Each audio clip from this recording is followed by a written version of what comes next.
সপ্তাহের শুরু বা শেষ বা মাঝে একদিন হলেও রোস্ট পোলাও বা বিরিয়ানি অথবা ফ্রাইড রাইস যে কোনো একটা ছেলে মেয়েদের জন্য তৈরি করতেই হবে। আজকে আমি তৈরি করলাম ফাঁকিঝুঁকি ফ্রাইড রাইস। একটি ডিম ভেজে নিয়েছি, পেঁয়াজ কুচি ভেজে নিয়েছি, দিয়ে দিলাম পোলার চাল, মটরশুঁটি, লবণ, হালকা ভেজে গরম পানি দিয়ে ঢাকনা দিয়ে রান্না করব 10 মিনিট। ঢাকনা খুলে চতুর্দিকটা মাঝখানে এনে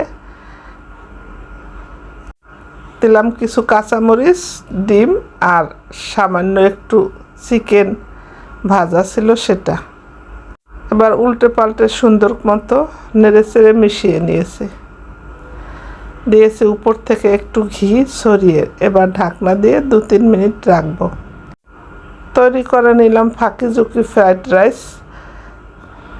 খেতে অনেক মজা হয়েছিল, ঝরঝরে। আপনারা আপনাদের ছেলে মেয়েদের জন্য সপ্তাহে 1-2 দিন করে হলেও ফাঁকিঝুঁকি করে রান্না করে দেখবেন, তারা খুশি হবে।